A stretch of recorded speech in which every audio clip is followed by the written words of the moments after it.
Sir? Nang makapasok si Maria sa loob ng kwarto ni Luke, ay dali-dali namang dumamog si Luke. Kahit na tirik ang araw na pumapasok sa bintana ng kwarto nito. Kasi hapon ay wala itong pakialam kahit na may aircon ang kwarto nito. Dahil sa pakiramdam nilang dalawa ay mainit pa rin dahil sa magkayakap nilang katawan at naghahalikang labi nila. Nang sabay silang mahigang dalawa, parang hanging bigla na lang naramdaman ni Maria na sarap na siya sa pinaggagawa ni Luke sa pagkain ng kanyang spaghetti. Nang saktong gagamitin na sana ni Luke ang tinidor niya sa spaghetti ni Maria, nang sakto namang nagulat sila nang makapasok na pala si Berna sa loob ng kwarto niya. Nakita nila si Bernang nakatayo sa harap ng malaking kama ni Luke at nakatakip ang dalawang kamay nito sa mga mata nito. "Tanghaling tapat, ano yung ginagawa niyo?" Sigaw ni Berna sa kanilang dalawa. Nagkatinginan lang sila ni Luke na para bang nahiya tuloy sila sa isa't isa. Pulang-pula siguro ang kanilang mga pisngi. "Kanina pa ako katok ng katok. Walang nakakarinig sa akin. Kaya pumasok na ako. Naiwan nyo kasing nakabukas ang pinto. Kayong dalawa, kakakita nyo palang kagabi, tsoktsakan agad. Hala Maria, bumaba ka roon." Napangiwi siya dahil sa sinabi ni Berna. Hinawakan naman agad ni Luke ang kanyang kamay. "Stay here, baby." Bulong ni Luke sa kanya. Mukhang nabitin ito sa kanilang ginagawa. "Konti na lang papasok na sana, naudlot pa." "Anong baby ka dyan, sir? Aba, di ba break na kayong dalawa? Hindi ba't iniwan mo tong alaga ko, 5 taon na ang nakakaraan? Anong baby ka dyan? Baba, Maria!" Napayo ko na lang siya at si Berna mismo nagpulot ng mga damit niya upang magbihis agad siya.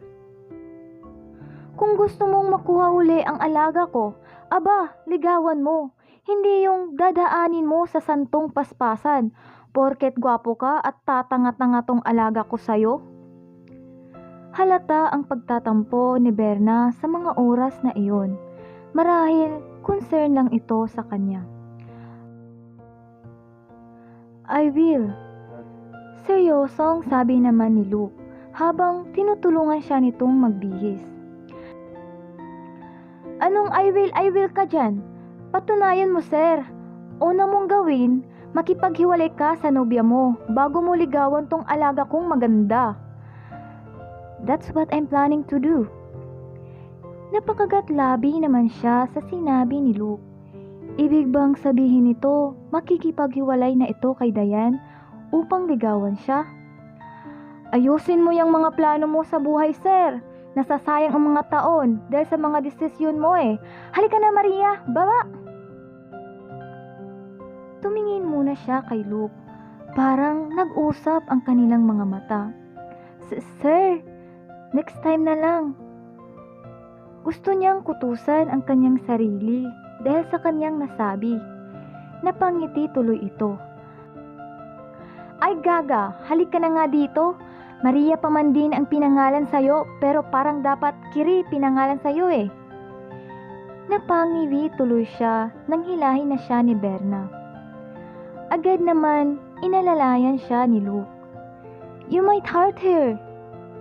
Halos yakapin naman siya ni Luke para hindi siya masaktan ni Berna sa paghila nito. Hindi naman siya nasasaktan dahil maingat naman siyang hinila ni Berna. "Naku, parang nangyari na to. Narinig ko na yan noon sa'yo, sir, pero iniwan mo pa rin tong alaga ko." Masungit na sita ni Berna kay Luke. Napapangiti tuloy siya dahil sa sinabi ni Berna. "Not this time, Berna." "Naku sir, patunayan mo bago kami maniwala sa'yo. Kasi deserve ng alaga kong makawala sa'yo. Kung wala ka naman planong mahalin at alagaan siya, tara na Inday, kere-kere mong bata ka? Hawak ni Berna ang kanyang kamay. Tipid na lang siyang ngumiti kay Luke habang nakatingin ito sa kanya. Napalabi ito na parang batang ayaw magpaiwan sa kanya. Marahil bitin na bitin ito ngayon. In fairness, makinis ang likod ni Sir. Bulong ni Berna sa kanya nang palabas na sila sa kwarto ni Luke.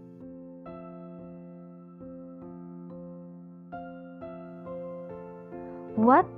Ano ka ba naman, Maria? Bakit bumigay ka kaagad?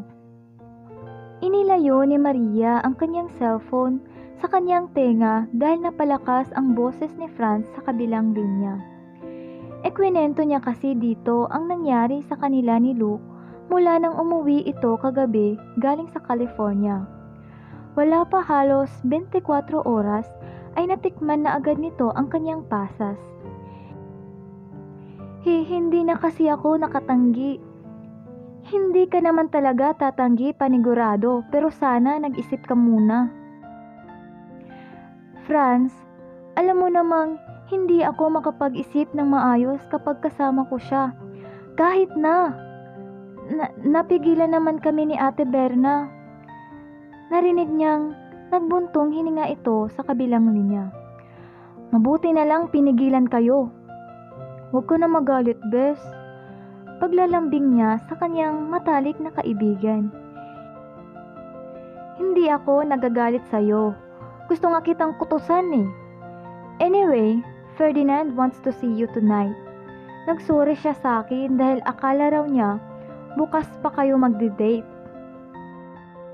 Hindi na muna ako makikipag-blind date. Ngayon mo nga mas kailangan ng date eh. Natutokso ka naman sa Hoffman na yan. Pero, walang pero-pero, Maria. Move on! Hindi kasi seryosohin ng Luke Hoffman na yan. Kailangan mo ng lalaking magmamahal sa'yo ng totoo at yung hindi ka iiwanan. Gusto ko, mahanap mo rin yung taong mag-aalaga sa'yo hanggang sa pagtanda mo. Kaya ko naman alagaan ng sarili ko, Franz. Basta, magkita kayo mamaya ni Ferdinand.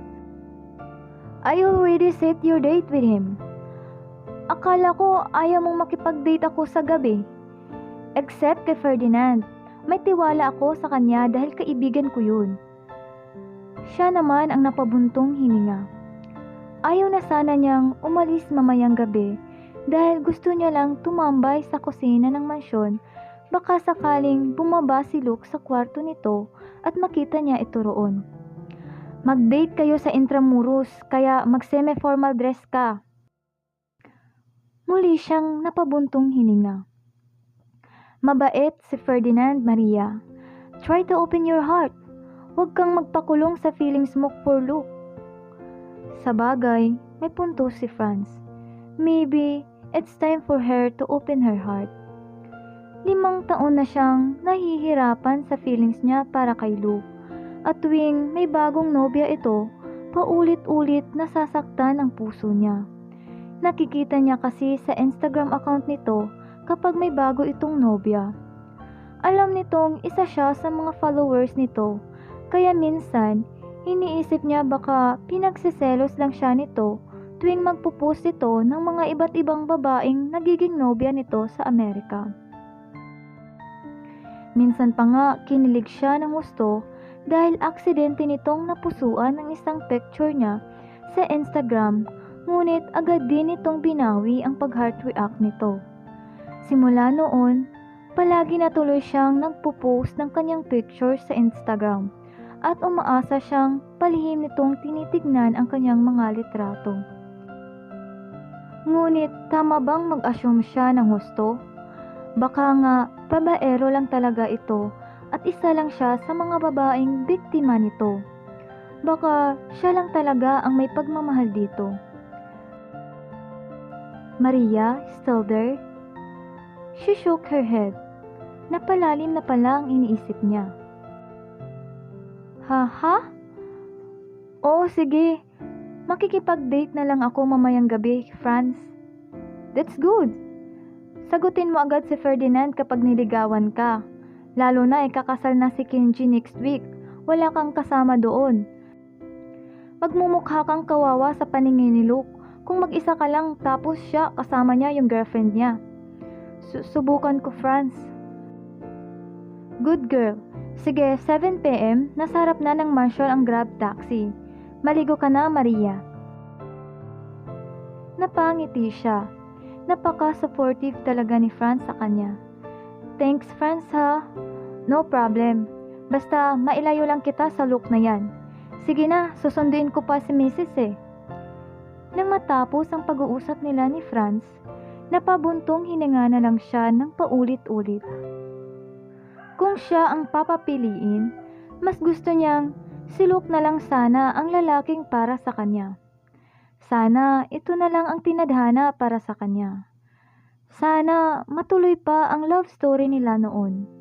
Ngunit alam niya sa sarili niyang hindi na iyon mangyayari dahil may nobya na ito. Babaero talaga. Kinain pa ako kanina may nobya pa nga siya. Di niya mapigilan mainis. Ngayon niya lang naisip na may nobya pa ito. Maya-maya, napahawak siya sa kanyang pisngi dahil lumuluha na pala siya. Bakit kasi ang tanga ko pa rin? Bakit kasi mahal pa rin kita? Pahikbi-hikbi siya nang may unan na lumipad sa kanyang harapan. Nasapul tuloy ang kanyang mukha. Gaga, maligo ka na. Sita ni Berna sa kanya. Akala niya pa naman natutulog ito.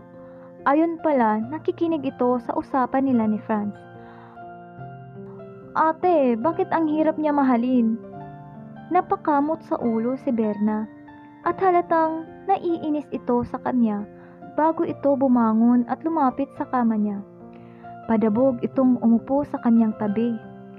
Nakakainis ka naman, Maria Mag-isip ka kasi mensan, Ning. Hintayin mo kung ano bang motibo niya sa'yo. Baka mamaya niyan, motibo niya lang ang pasas mo. Napalabi siya ng husto. Hindi niya mapigilan ang patuloy na pagdaloy ng kanyang luha. Ngunit sa puso niya, umaasa pa rin siyang hindi lang ang katawan niya ang habol ni Luke mula pa noon. Dahil ramdam niyang may concern rin ito sa kanya. Alam niyang mabuti itong tao at may kaunti itong pagmamahal sa kanya. Naramdaman niya lahat iyon noon. Kinagabihan, late nang dumating si Maria sa restaurant na pinareserve ni Ferdinand. Agad niyang sinabi sa isang crew ang pangalan ni Ferdinand Roque pagdating niya roon. Itinuro nito ang lalaking nakaupo sa bandang dulo. Nakahinga siya ng maluwag dahil mukhang disenteng tao ito. Gwapo rin ito at malinis sa pangangatawan. Sinamahan siya ng crew papalapit kay Ferdinand. She's wearing a plain white dress. Iyon ang napili niyang suotin sa date night nilang iyon. Bagay iyon sa romantic candlelight dinner. Kinulot niya rin ang kanyang mahabang buhok dahil gusto niyang magpaganda sa gabing iyon. Agad na tumayo sa Ferdinand nang makita nitong papalapit siya sa table nito. Nakaputi rin itong polo at may katangkaran din ito. Kasing tangka din siguro ito ni Luke. Ngunit mas gwapo talaga ang hudyong Luke Hoffman na iyon kaysa dito. Pinilig niya ang kanyang ulo dahil imbes na ma-impress siya kay Ferdinand ay hindi niya mapigilan ikumpara ito kay Luke. Hi, hindi sinabi ni Franz na napakaganda mo pala. Bati nito sa kanya bago iabot sa kanya ang 1 dozen bouquet of red roses. Ngumiti na lang siya sa papuri nito. Salamat. Inalalayan siya nitong umupo sa kanyang upuan. I'm Ferdinand, by the way. Sorry nga pala kanina, naghintay ka ng matagal. Akala ko kasi bukas pa ang date natin. Ngumiti lang siya muli ng tipid. Naiinis siya sa kanyang sarili dahil wala siyang kilig na maramdaman at pilit nagsusumiksik pa rin si Luke sa kanyang isip. Ayos lang. Nag-order na ako ng kakainin natin. Medyo gutom na kasi ako Ngumiti ito at parang kinakabahan dahil ramdam ata nitong hindi niya ito type. Kaya naman, ngumiti na lang siya muli. Pasensya ka na, late ako ha. Ang tagal kasi ng grab taxi dumating. No problem, kung kasing ganda mo naman pala ang kadate ko, kahit ilang oras pa akong maghintay. Wala siyang maisip isagot. Mabuti na lang dumating na ang mga pagkain na in-order nito. Let's eat. Tahimik siyang kumain habang nauna na itong kumain. Naalala niya tuloy si Luke dahil sinubuan pa siya nito kagabi ng pagkain. Anong work mo? Napatingin siya sa tanong nito. Katulong ako. Naibuga nito ng kaunti ang iniinom nitong juice sa mga oras na iyon. Marahil nagulat ito sa kanyang sinabi. I'm sorry, nagulat lang ako. Natatarantang paghingi nito ng paumanhin sa kanya. Major turn off agad siya sa pinakita nitong pagkagulat dahil parang minamaliit nito ang trabaho niya. Kahit katulong siya, hindi niya iyon kinahiya. Marangal na trabaho iyon at wala siyang inaapakang tao. Bakit ka nagulat? Masama bang maging katulong ang kadate mo? Sunod-sunod itong umiling. No, don't get me wrong. Nagulat lang talaga ako. Ayos lang kahit katulong ka. Napansin niyang napalunok ito. Bakit kaya kay Luke never niyang naramdaman na minaliit nito ang trabaho niya? Tumahimik na lang siya habang pilit niyang inuubos ang kanyang pagkain. Where do you want to go after this? Maya-maya tanong ito pagkatapos nitong magbayad ng kanilang pagkain. Uuwi na. Maiksing sagot niya. Do you want to watch a movie? Umiling siya. Inaantok na ako. Oh, alright. Sige, ihahatid na lang kita. Wala itong nagawa dahil gusto na niya talagang umuwi. Marahil na-boring rin ito sa date nila, katulad ng pagiging bored niya. At higit sa lahat, gumagabi na. Halos mag-aalas 10 na ng gabi. Nang makarating sila sa tapat ng Hoffman's Mansion, nagpasalamat siya dito at bumaba na sa kotse nito. Maria, wait! Hinabol siya nito bago siya makapasok sa Hoffman's Mansion. Hinawakan nito ang kanyang siko. Bakit? Nagtatakang tanong niya. May second date pa ba tayo? Sorry kanina. Nakaramdam naman siya ng awa dahil halatang stress ito. Gusto niya rin buksan ang kanyang puso sa iba, kaya pagbibigyan niya ito. Oo naman. Unti-unti itong napangiti kaya napangiti rin siya. Oh God, thanks Maria. Promise, sa susunod nating date, hindi na ako papalpak. Napangiti na siya ng tuluyan dahil sa sinabi nito. Mukhang mabait rin naman pala ito. Para tayong ikakasalo, pareho tayong naka-white. Biro pa ni Ferdinand, kaya lalo siyang napangiti. Sunod-sunod na busina ang kanilang narinig at may isang papalapit na kotse ang huminto sa mismong tapat ng kotse ni Ferdinand. Nasilaw sila sa ilaw ng kotse nito. Get inside now! Kasing lakas ng kulog ang busis ni Luke nang lumapit ito sa kanila at hilahin ito ang kanyang kamay. Luke! Hey! Anong problema mo pre? Inawat naman ito ni Ferdinand sa paghila sa kanya. Off! Sigaw nito at dumating agad ang 4 na security guards ng Hoffman na pumalibot sa kanila. Mukhang natakot naman si Ferdinand dahil binitawan nito ang pagkakahawak sa kanya. Natatakot rin siya dahil mukhang lasing si Luke sa mga oras na iyon. Mahigpit rin ang pagkakahawak nito sa kanyang kamay. Never show your face again! Banta nito kay Ferdinand bago siya hilahin papasok sa kotse nito. Agad nitong pinahururot ang kotse nito papasok sa Hoffman's Mansion. Pagdating nila sa Hoffman's mansion, hawak nito ang kanyang kamay. Halatang galit ito sa kanya. Parang nalunok naman niya ang kanyang dila dahil wala siyang kakayanan magsalita o magreklamo man. Dinala siya nito sa main living room ng Hoffman's mansion. Malalaki ang itim na sofa doon. Damn it! Baby naman!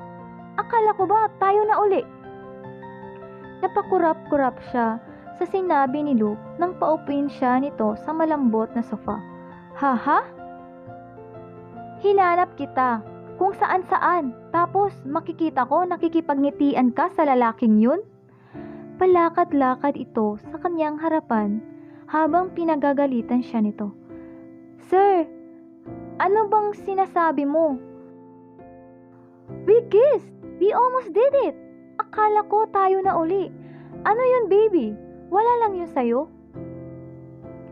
Napalunok siya sa sinabi nito. Halatang nakainom ito, ngunit mukhang maayos pa naman ito mag-isip. May nobya ka pa nga. Umupo ito sa kanyang tabi. He looks frustrated. Wala na. I broke up with her. I told her, nagkabalikan na tayo. Halos malaglag ang panga niya sa sinabi nito. Hindi mo pa nga ako nililigawan uli. Kailangan pa ba, baby? Pwede bang tayo na agad? Liligawan na lang kita araw-araw. Hoy sir, ano yan, sapilitan? Sigaw ni Berna sa di kalayuan. Nakapamewang pa ito habang nakataas ang kilay. Damn it! Ikaw na naman! Inis na reklamo ng gwapong Hoffman na ito sa kanyang tabi. Hindi niya tuloy maiwasan mapangiti ng palihim. Nagiging isip bata kasi ito sa oras na iyon. Parang gustong gusto nitong makuha siyang muli. Kung gusto mong balikan ang alaga ko, aba, paghirapan mo. Nirereto mo naman siya kung kani-kanino. Nais na talaga niyang matawa kay Luke dahil lalo itong gumagwapo sa paningin niya. Ganon talaga, sir. Halika na, Maria. Tawag ni Berna sa kanya at pinipigilan lang rin nitong mapangiti.